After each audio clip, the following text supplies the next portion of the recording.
আল্লাহ নবী সাল্লাল্লাহু আলাইহি ওয়াসাল্লামের একজন সাহাবী, তার নাম ছিল কি বলেন জি, আব্দুল্লাহ ইবনে হুযাফা রাদিয়াল্লাহু তাআলা আনহু। শুনছেন জি? তো এই সাহাবী ইসলাম ধর্ম গ্রহণ করলেন, ঈমানওয়ালা। তো একজন জালেম বাদশা কি করলেন, আটক করলেন। ওই সাহাবীর সঙ্গে আরো দুজন ছিল।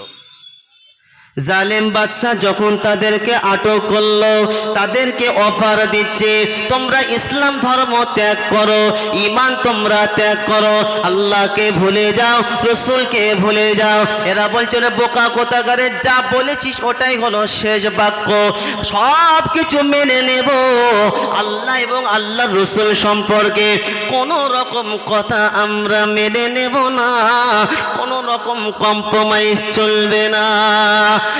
যুবকেরা, নওজোয়ান তরুণেরা, আমার মুরব্বীগণেরা, বাদশা তখন অফার দিতে লাগলো, মোটা অঙ্কের টাকা রেখে দিয়েছি, টাকা তোমাদেরকে দেব। টাকা ছুঁড়ে ফেলে দিল, টাকার অফার ফেলে দিল, বলছে চেয়ার দেবো, গদি দেবো, পাওয়ার দেবো, ক্ষমতা দেব, যেটা লাগবে বাদশার তরফ থেকে ফ্রিতে দেব, শুধু ঈমানটা ত্যাগ করতে হবে, ইসলাম ধর্মটা ত্যাগ করতে হবে, আল্লাহকে ভুলতে হবে, রসুলকে ভুলতে হবে। ও সঙ্গে সঙ্গে আব্দুল্লাহ ইবনে হুযাফা রাদিয়াল্লাহু তাআলা তার সঙ্গে আরো যে দুজনা ছিল, তারা বলছে সব কিছু ত্যাগ করে দেব, কিন্তু আমরা কখনোই আল্লাহ এবং আল্লাহর রসুলকে ভুলব না, আমরা কখনোই নিজের ঈমান হারা হব না। কিসের অফার? টাকার অফার, পাওয়ারের অফার, চেয়ারের অফার। আমাদের দেখেন কোনো ব্যাপার না, ঘরে ঘরে আসছে, আপনাকে যেতে হবে না, আপনার অফিসার বানাচ্ছে। আপনার স্ত্রী কি ভাই তুমি জানো, তুমি আমার আজ পর্যন্ত অফিসার বলে ডাকো না, ম্যাডাম বলে ডেস্ক করি। আমার সবার পাড়ার মহিলা সব ম্যাডাম বলে ডাকে, কি বলে, কেন আমি অফিসার। অফ কি বলেন জি, আরবিতে একটা প্রবাদ আছে, আর দুনিয়া ইয়ামশি আলাল পাম। কোনো আলেম থাকলে জিজ্ঞাসা করবেন, দুনিয়াটা চলছে পামের উপরে। কিসের উপরে?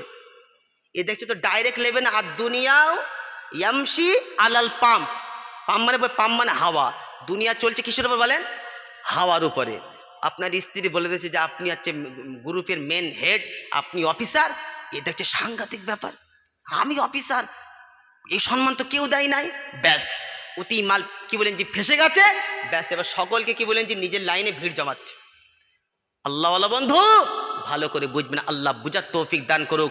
আল্লাহর কসম, আপনার হালাত যদি ক্ষুধার্ত অবস্থায় হয়, ঈমান অবস্থায় যদি ক্ষুধার্ত অবস্থায় যদি আপনার মৌত হয়ে যায়, বিনিময়ে আল্লাহ পাক আপনার জন্য জান্নাতের দরজা খুলে রেখে দেয়। জোরে বলেন আল্লাহ পাক সব কিছু দেখতে পান কি পান না?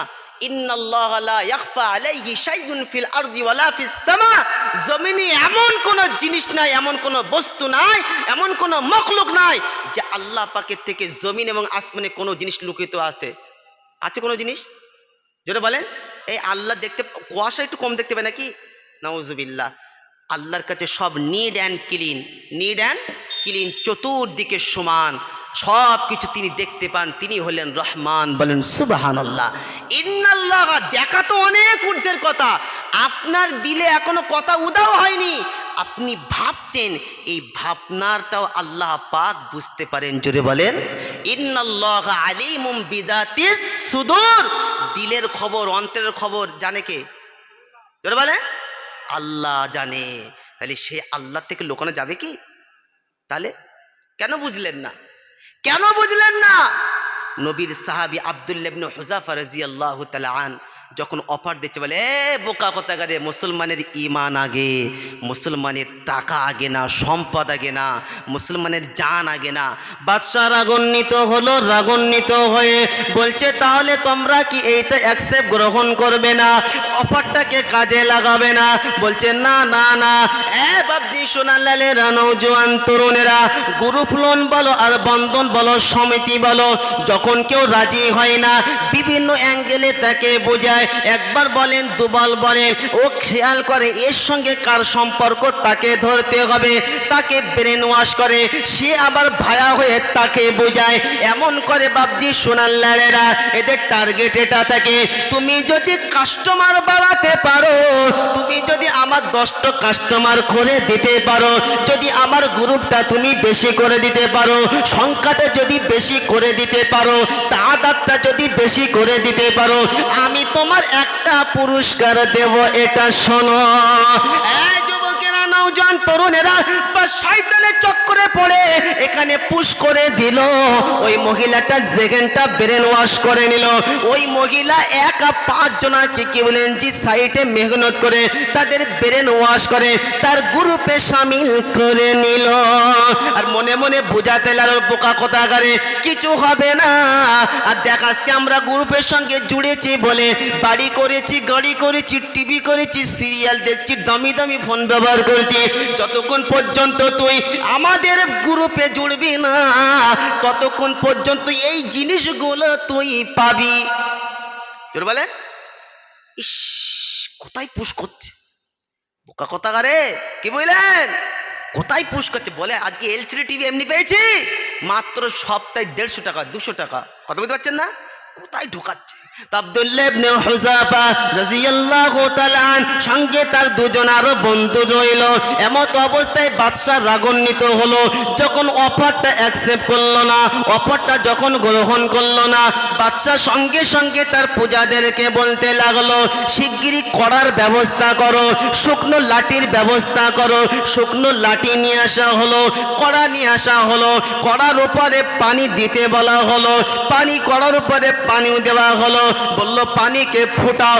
পানি যখন গরম পানি যখন টকবক টকবক করে ফুটছে, বাদশা তখন আদেশ দিল, ওই যে দুজন তার সঙ্গী আছে এক এক করে আগুনে নিক্ষেপ করো।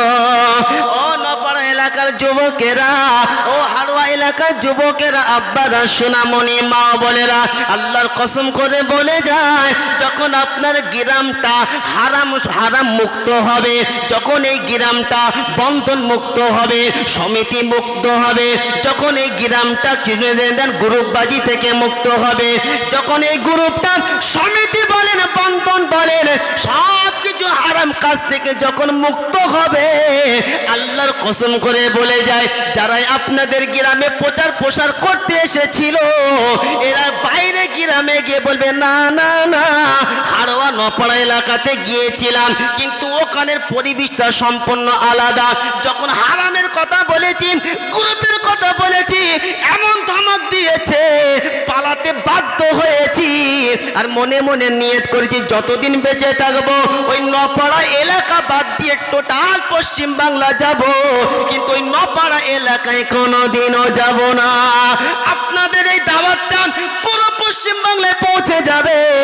আল্লাহর কসম করে বলে যায়, যখন হালাল জিনিসের সাথে বান্দা ঈমানওয়ালার সম্পর্ক হবে, আল্লাহ পাক এমন বরকত দেবে কল্পনাতেও আসবে না। আর যদি দেখাতে না পারি আমি কালিমুল্লাহ মাওলানা না। এই যুবকেরা, নওজোয়ান তরুণেরা, আমার সোনামণি মা বোনেরা, ভালো করে শুনে রেখে দেন। আব্দুল্লাহ ইবনে হুযাফা রাদিয়াল্লাহু তাআলার সঙ্গী সাথীদেরকে বলা হলো, তোমরা কি আমাদের দাওয়াতটা, আমাদের এই অফারটা গ্রহণ করবে না? বলছে না না না না, কখনোই তোমাদের অফারটা গ্রহণ করব না।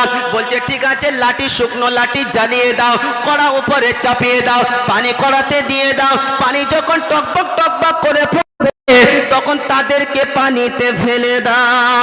একজনকে ওই গরম পানিতে ফেলা হলো, সে শহীদ হয়ে গেল। ওখানে দাঁড়িয়ে আছে আব্দুল্লাহ ইবনে হুযাফা, তার আরেক বন্ধু দাঁড়িয়ে আছে। তাদের সামনে মৃত্যু শুনে রেখে দেন, তারা সচক্ষে তার বন্ধুকে শহীদ হতে নিজের চোখে দেখেছে। তারপরে যখন তাদেরকে বলা হচ্ছে তোমরা কি মৃত্যুকে ভয় করো না, বলছে ওরে বোকা কোথাকারে, ঈমানওয়ালা কখনো মৃত্যুকে ভয় করে না। কেন? ঈমানওয়ালার কাছে ঈমান আগে, মৃত্যু আগে না। সুবহানাল্লাহ বলতে পারলেন না? এই ঈমানের জন্য যদি মরতে হয় তা আমরা কি পিছিয়ে যাব কি, যে না এখন মরবো না, সে গরমকালে দেখা যাবে? এরম করবেন কি? হাত তোলেন তো দেখি। এই আল্লাহু আকবার, এ তো সব আল্লাহর ওলি, জলসা দেওয়ার কোনো প্রয়োজন নাই। কি বললেন যে এক্ষুনি খাওয়া জালি কিন্তু একদম পুরো কিন্তু জানে মেরে দেবো, তাহলে পিছিয়ে আসবো কি? জিহাদের ময়দানে সাহাবারা কি বলেন, জি কত সাহাবা শহীদ হয়েছে, হয়েছে কি হয় নাই? পিছিয়ে এসছিল কি? যারা পিছিয়ে আছে এই সমস্ত ব্যক্তির প্রতি আল্লাহ নারাজ, আল্লাহ খুশি না। আর যারা জিহাদের ময়দান থেকে পিছিয়ে পালায় আল্লাহ তাদেরকে ভালোবাসে। জোরে বলে না, মুসলমান পা পিছানো জাতি না, মুসলমান ইমানের জন্য কি বলেন যে জান খুশি চিত্রে দেবে, আর মুসলমানের অন্তরে এটা কি বলেন যে গওয়াহি দেবে। মুসলমান এই সন্তুষ্টি চিত্রে পা আগে বাড়াবে যে মরব, মরার সাথে সাথে জান্নাতে চলে যাবো। জোরে বলেন, চিলে বলতে পারলেন না? তো আব্দুল্লাহ ইবনে হুযাফার একটা সাথী শহীদ হয়ে গেছে, আব্দুল্লাহ ইবনে হুযাফা তার আর একটা সাথী আছে। এই ব্যক্তিকে তারা শহীদ হতে দেখেছে কি দেখে নাই? চোখে দেখলো।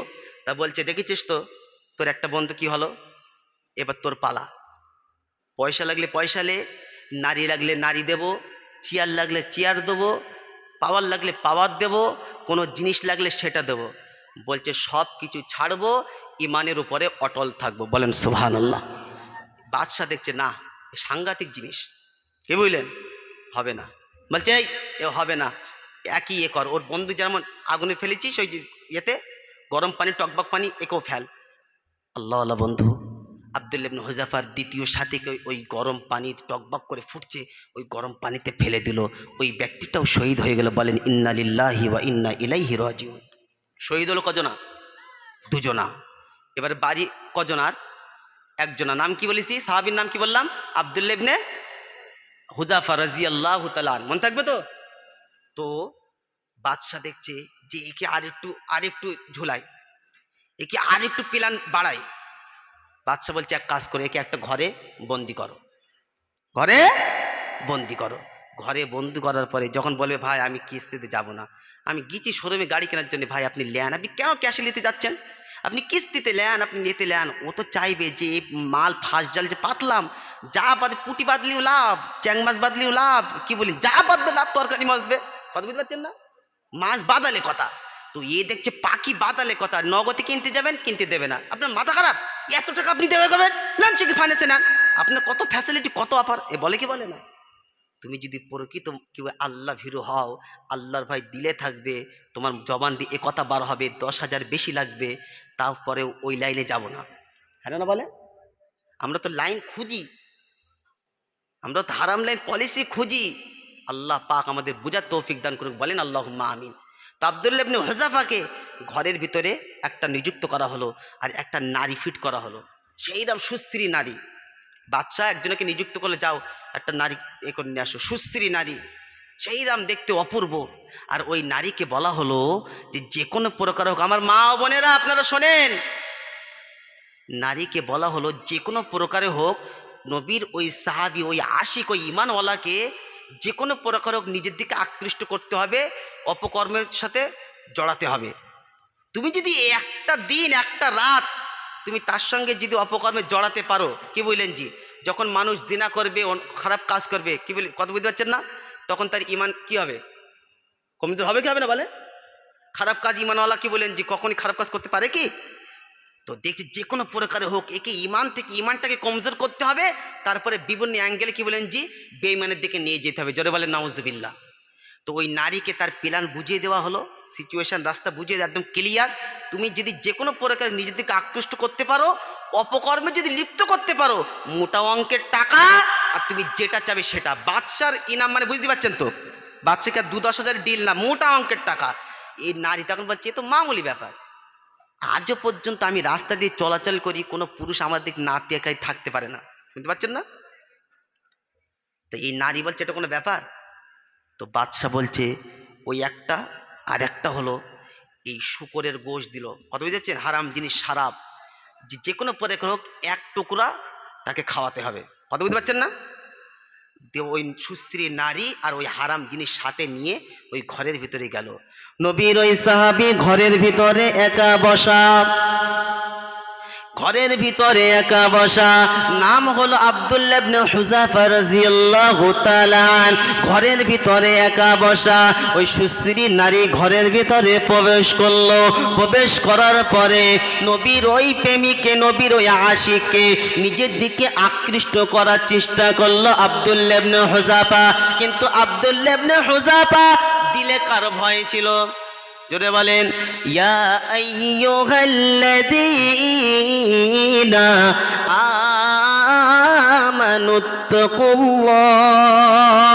আমানুত্তাকুল্লাহ হাক্ক তুকাতিহি ওয়া লা তামুতুন্না ইল্লা ওয়া আনতুম মুসলিমুন। কোরআন শরীফের পারা নম্বর 4 মনে রেখে দেন ভাইজান, আয়াত নম্বর 102 নাম্বারটা মনে রাখেন আল্লাহওয়ালা বন্ধু।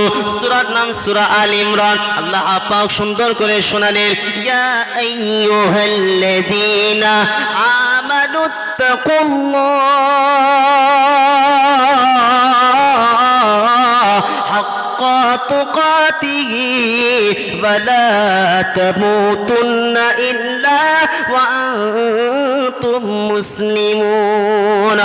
ও ঈমানওয়ালা, আমি আল্লাহ আমার ঘোষণা, ভয় শুধু আমার হবে, অন্য কারোর না। ভয় কার হবে? সবাই বলেন ভয় কার হবে? আল্লাহর হবে, অন্য কারণ না। ঘরের ভিতরে আল্লাহর ভয়, একাকিতে আল্লাহর ভয়, কুয়াশার ভিতরে আল্লাহর ভয়, দরজা বন্ধ করে আল্লাহর ভয়, গাড়ির ভিতরে আল্লাহর ভয়, মোবাইল যখন দেখবো কার ভয়? বলে আল্লাহর ভয়। কোনো ব্যক্তি মোবাইল হাতে নেবে, আল্লাহর ভয় স্মরণ করবে, খারাপ জিনিস কখনো এসে দেখতে পাবে না।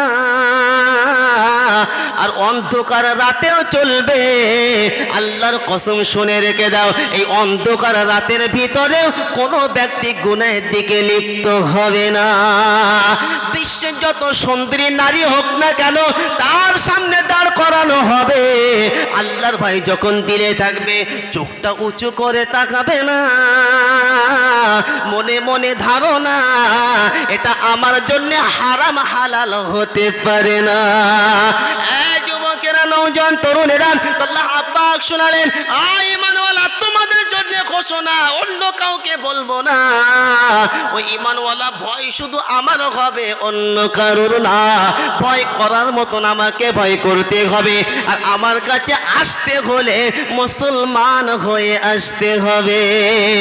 আব্দুল্লাহ ইবনে হুযাফা, ওই সুশ্রী নারী যখন আব্দুল্লাহ ইবনে হুযাফাকে নিজের দিকে আকৃষ্ট করতে চাইলো, আব্দুল্লাহ ইবনে হুযাফা কথা বলা তো দূরের কথা, চোখটা উঠিয়ে দেখলো না নারীটা কত ফুট লম্বা, দেখতে কেমন, কালার কেমন, কি আমার সঙ্গে বলতে চাইছে। ওরে কথা তো দূরের কথা, চোখটা উঠিয়ে তার দিকে ফিরালো না। সুবহানাল্লাহ। মাথা উঁচু করলো না। 3 দিন 3 রাত অতিবাহিত হয়ে গেল। সর্বশেষ ওই নারী ব্যর্থ হয়ে ঘর থেকে রিটার্ন আসলো। রিটার্ন এসে বাদশার কাছে চলে গেল। না না না, ইতিপূর্বে অনেক পুরুষ দেখেছি, এই রকম সৎ পুরুষ আমার দ্বারাই সম্ভব না। নারী চলে গেল, বাদশার প্ল্যান ভেস্তে গেল। বাদশা ফের প্ল্যান চালু করলো। প্ল্যান চালু করে বলল, ঠিক আছে, এমনিতে সোজা হবে না, একে মৃত্যুদণ্ড দেওয়া হোক, একে ওই রকম আর বন্ধুদের মতন আচরণ করা হোক। তার পূজাদেরকে বললো, যাও লাঠি নিয়ে আসো। লাঠি নিয়ে আসা হলো, হাড়ি নিয়ে আসো, হাড়ি নিয়ে আসা হলো। পানি ঢালাওতে পানি যখন টকবক করে ফুটবে, যখন গরম হবে, তখন তাকে ওই গরম পানিতে ফেলে দাও। বাদশার পূজারা বাদশার কথা শুনে সব কিছু জিনিসের আয়োজন করলো। পানি যখন টকবক টকবক করে ফুটছে, এমতো অবস্থায় বাদশা বলছে, যাও যাও, চলে যাও, ওকে এবারে নিয়ে আসো। এ বাপজি সোনার লালেরা, বাদশার পূজারা ওই আব্দুল্লাহ ইবনে হুযাফাকে হাত ধরে নিয়ে আসছে। এমত অবস্থা আব্দুল্লাহ ইবনে হুযাফা রাদিয়াল্লাহু তাআলা আনহু, নবীর আশিক, নবীর প্রেমিক, ডুগুরে ডুগুরে কাঁদতে শুরু করে। এত কান্না কাঁদছেন, মানুষেরা মনে করে মৃত্যুর ভয়ে কাঁদছে। বলছে, এত কান্না কেন কাঁদছো? তোমাকে তো আগেই বলেছি তুমি বেঈমান হয়ে যাও, তুমি ইসলাম ধর্ম ত্যাগ করো, তুমি আল্লাহকে অস্বীকার করো, নবীকে ভুলে যাও, তোমার মৃত্যুদণ্ড দেওয়া হবে না। আব্দুল্লাহ ইবনে হুযাফা বলছে, বোকা কোথাকারে, আমি মৃত্যুর ভয়ে কাঁদছি না। ঈমানওয়ালা মৃত্যুকে ভয় করে না। আমি তো এই জন্যে কাঁদছি, আল্লাহ পাক আমার একটা জান দিয়েছে। আমার শরীরে যতটা পশম আছে, প্রতিটা পশম যদি আমার জান হতো, আমি একটা জান না, আমি এই রকম জান আল্লাহর জন্য দিতে রাজি হতাম, তারপরেও আমি ঈমান কখনোই ত্যাগ করতাম না। চিল্লে হবে না সুবহানাল্লাহ? কাঁদছি কিসের জন্যে? মৃত্যুর জন্যে? কির জন্যে? যে এই জন্যে কাঁদছি, জান কটা আমাদের? একটা। আল্লাহ যদি আমার শরীরে যতটা পশম আছে এই পশম পরিমাণ যদি জান দিত, তাহলে একটা না বোকা, হাজারো জান আল্লাহর জন্য আমি দিতে রাজি, কিন্তু ঈমান কখনই ছাড়তাম না। আল্লাহকে এক সেকেন্ড তো দূরের কথা, এক মুহূর্তের জন্য ভুলতাম না। জোরে বলেন সুবহানাল্লাহ। কি ঈমান! কি বলেন? কি ঈমান! আর আমার আপনার সে গিয়ে কি বলে, অন্য মানুষ অনেক রকম টার্গেট, যে এই সুযোগ আর পাওয়া যাবে না, এই সুযোগ আর, আরে বোকা কোথাকারে, এ নারী আসল নারী না, এ তো সব মাল ভেজাল। অরিজিনাল নারী ঈমানওয়ালার জন্য আল্লাহ পাক জান্নাতে রেখে দিয়েছে। জোরে বলেন সুবহানাল্লাহ। তুমি যার পিছনে ছুটছো সব ধোঁকা, সব কি ধোঁকা। তোমার খাবে, তোমার কি বলেন জি, তোমার পকেটে টাকা খালি করবে, আর তোমার কাছ থেকে মোবাইলে রিচার্জ করে নেবে, আর রাত্রের বেলা বলবে তুমি না হলে আমি ভাত খাবো না, আমি এই জান রাখবো না। বুঝে নিতে হবে ফাইনাল কি বলেন যে ধোঁকা, অরিজিনাল না। কত বুঝতে পারছেন না? চৈত্র মাস, গরম, স্বামী স্ত্রী দুজনের পাশে শুয়েছে, স্বামীর হাত কেটে গেছে, স্বামী বলছে ইস, হাতটা কেটে গেলে, বিবি বলছে আল্লাহ তুমি দেখতে পাও না, আমার স্বামীর হাতটা কেটে গেল, যদি আমার হাতটা কাটতো তাহলে আমার বেঁচে যেতাম, আমার স্বামীর হাতটা কেন কাটলো? স্বামী মনে মনে করছে সাংঘাতিক জিনিস, সকিনা আমার এত ভালোবাসে, ইস আমার হাত কেটে গেছে বলে সকিনা এত কান্না কাঁদছে। কথা বুঝতে পারছেন না? তো এখন খানিকক্ষণ পরে দুজনা ঘুমিয়ে পড়েছে, চৈত্র মাসের গরম, ঘুমিয়ে পড়েছে, জানলা খোলা। এখন জানলা দিয়ে একটা বিড়াল যেমনি ঢুকেছে, বিড়াল যেই বলেছে ম্যাও, এ মনে মনে করছে হয়তো মালাকুল মউত এসে বলছে পাশে যে শুয়েছে তার নাও, কার নাও? পাশের মালটা নাও। কথা বুঝতে পারছেন না?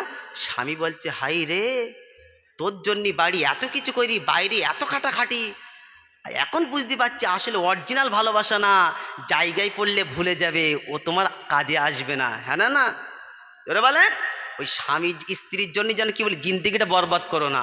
আল্লাহর কসম, যখন তুমি আল্লাহর হুকুম মেনে চলবে, নবীর সুন্নত মেনে চলবে, ওই স্ত্রী তোমার আশিক হয়ে যাবে, প্রেমিক হয়ে যাবে, কখনই আমানতের খেয়ানত করবে না।